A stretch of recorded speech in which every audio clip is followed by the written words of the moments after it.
This video is brought to you by Bitbox NES game cases. There is no better way to protect, store, and show off your NES game collection. Only available at StoneAgeGamer.com/Bitbox. Skip it up and that up. What's going on, kids? Rich of ReviewTech USA, and I just redid my modern, current gen, next gen Oprah Winfrey porn watching setup. There, I covered all my bases. This is my newest gaming setup. I do a lot of work in my bedroom. No pun intended. That wasn't meant to be a sexual joke in any way, shape, or form. I'm dead serious. And I needed to reset up stuff. That's why another reason why you've seen a lot of retro footage is not because I've just been going through a retro kick and working on that HDMI thing. It's just that I've been kind of in limbo with my PC gaming and current gen consoles. And I honestly procrastinated setting up all this shit because it was a lot of work. I was setting all this crap up till like 3 or 4 in the morning last night. So here it is. It's done. And I'm going to show you all the bits and pieces because a lot of you guys also want to know how to capture footage from multiple devices properly without having to switch out HDMI cables every time. So here we go. We will start, if I can get enough light in here. Well, whatever. It's a black fractal design case. This is my secondary gaming / video editing rig. I used to have a gaming laptop. My little brother for Christmas was really getting into Minecraft, and he wanted to play Minecraft on PC. He was getting sick of it on the Xbox 360. He liked all the mods. So I gave him that laptop. Spoiled little shit, and also had a bunch of upgrades to it too, an SSD drive and 24 gigs of RAM. And plus, for me, it's better off to have a desktop, easy to replace parts, upgrade parts. And I really wanted to try out, because I heard a bunch of, during the holidays, a bunch of super positive things and super negative things about the AMD FX 8350. So the specs of this machine, hint, hint, with what I just said, the main processor, or the only processor, is the AMD FX 8350 8-core CPU from AMD. 16 gigabytes of Kingston RAM. I forgot the exact type of RAM. I have a 240 gigabyte Kingston SSD drive. I have a 2 terabyte hybrid drive for storing games and video and all that. Gigabyte motherboard. Oh, I almost forgot to mention the video card. I have an Asus NVIDIA GeForce GTX 770 4 gigabyte model for the video card. And a lot of you guys who knew I had this machine have been asking me, Rich, you've had the AMD machine for a few months. What do you think of AMD's, the FX 8-core processor? And I'm very happy with it, man. It handles video very well. I did some HD video editing on it. It handled it just fine. It's a little bit clunkier than my Intel Core i7 3770K rig, but it would more, like, say my other rig, God forbid, went down, and I needed to use this to edit ReviewTech USA videos on, the world wouldn't end. I'm very happy with the gaming performance of this rig too.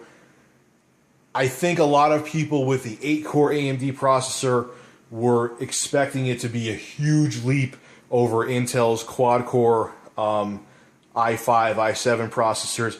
It isn't. It's actually either on the same level as some of the i5 stuff and a little bit behind the i7. But for the price range, I think it's a great processor. It's been rock solid. I have this machine on like 24 hours a day, even when I'm not here, and it's been super stable. It does run warm, though. As a matter of fact, if I put my fat hand behind here now, even when it's not doing too much, you feel a little bit of heat. I'm probably going to get a couple fans to put up on top of here this week, but I love this machine.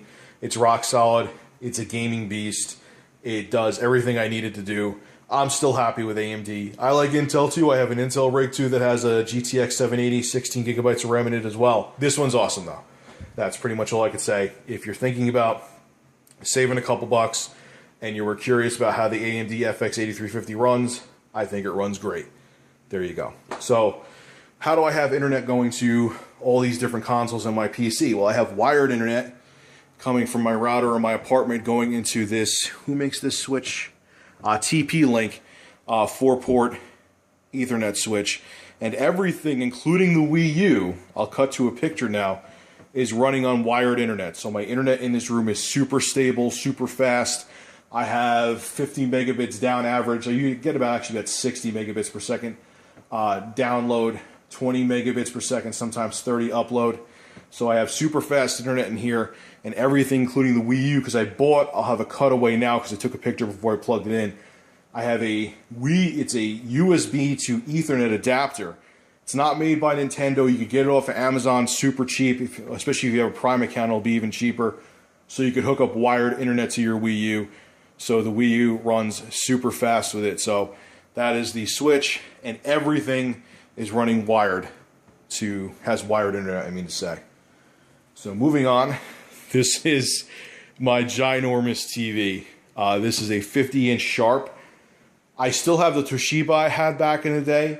That, when I start doing news stories again live, which is coming back, I'm really just waiting for YouTube to flip that switch where if you have gameplay footage, they may take days to review your video. Once that happens, live footage is here to stay for good. A lot of you guys have asked me about why I went back to gameplay. It's just more flexible and more convenient. But once YouTube switches their policies with reviewing videos, the live stuff comes back. But anyway, so this is a Sharp 50-inch TV. It's not a smart TV. When I went out, I got a smart TV, a Samsung.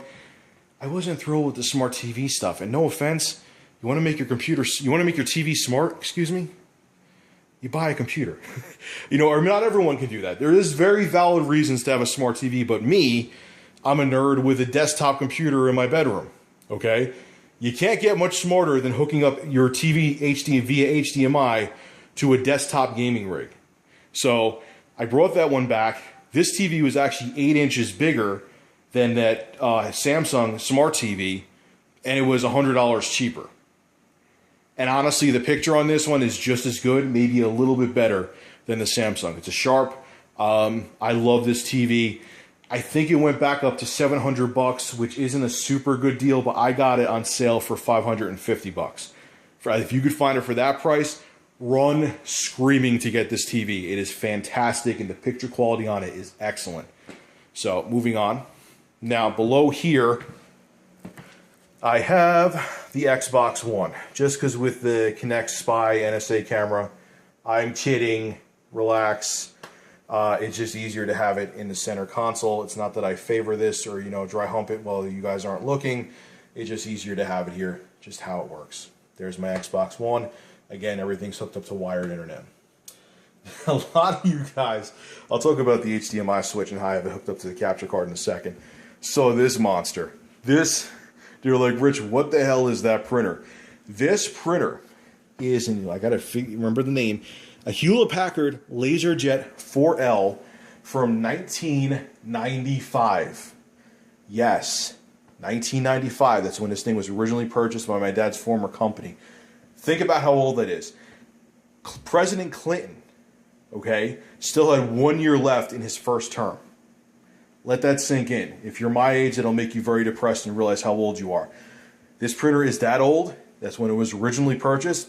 It still works pretty much perfectly to this day. Once in a while, like once out of every 100 pages, you'll have a paper jam in it. But I still rather take this thing over any inkjet. Okay, I've bought brand new $200 inkjets, and I brought them back because they were shit. I love this printer. It's a little slow because, well, it's an old print. I mean, it's still serial port in the back of it. I have a USB to serial port cable running in here, but it works perfectly. I love this printer. I'm going to use it until it implodes, period. So anyway, you guys want to know how I capture all the video to my Live Gamer Portable, which is behind here, as you see. It's nice and blue, lit up right now. I have everything hooked up to this one switch. It's a Kenovo switch. You could also find this on Amazon. It's about $40. It's not a cheap switch, but you know what? I bought so many of these damn switches, okay, and they're all shit. Here's my review of this switch. There, excellent review. They suck. They don't work right. The buttons jam up on those cheap switches. They're garbage. Spend the extra money. Don't go to Best Buy, though, because they'll rip you off. You'll have, like, for the same kind of switch in this quality range, you'll spend $70 there. You could go on Amazon, spend $40. It's worth it. This is compatible with all capture cards or virtually all capture cards, whereas this one gave my capture cards issues. All right, so I have all the consoles. I'll explain how this is working. I have all the consoles going into all the inputs back here. So I have computer. This is the Wii U, computer, PS4, Xbox One. And this output is going into the input of the capture card. All right, really easy. The output of the capture card goes into my TV.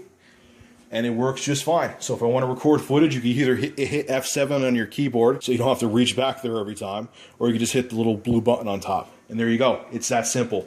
So I never have to worry about swapping out a whole bunch of HDMI cords every time I want to record a different console. I just have to hit the button in front here, switch to a different input on the HDMI capture card, and that's it.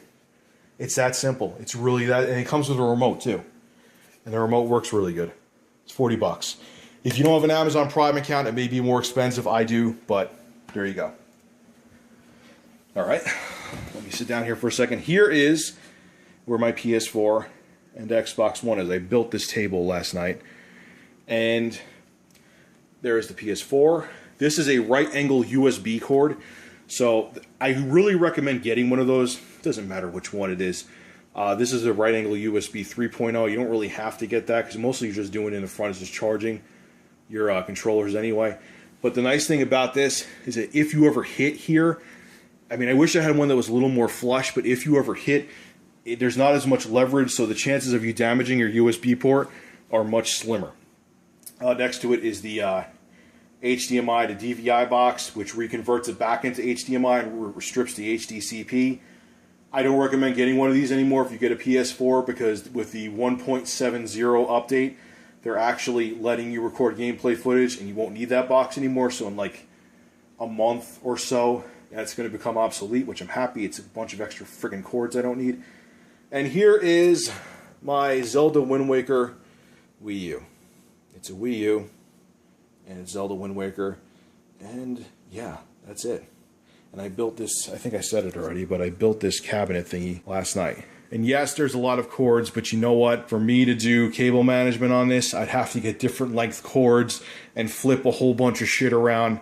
Nothing's tangled, everything works. I'm leaving it be. I'll live with this. It's not that bad. Maybe I'll do a little bit over here, but not that much because it's a pain in the ass, man. So there you go, guys. This is my current gen, next gen, modern PC gaming, Oprah Winfrey porn watching setup. And it's fun, it's good for work, and good for play at the same time. Now, excuse me, boys. Oprah's beckoning. Oh, yeah.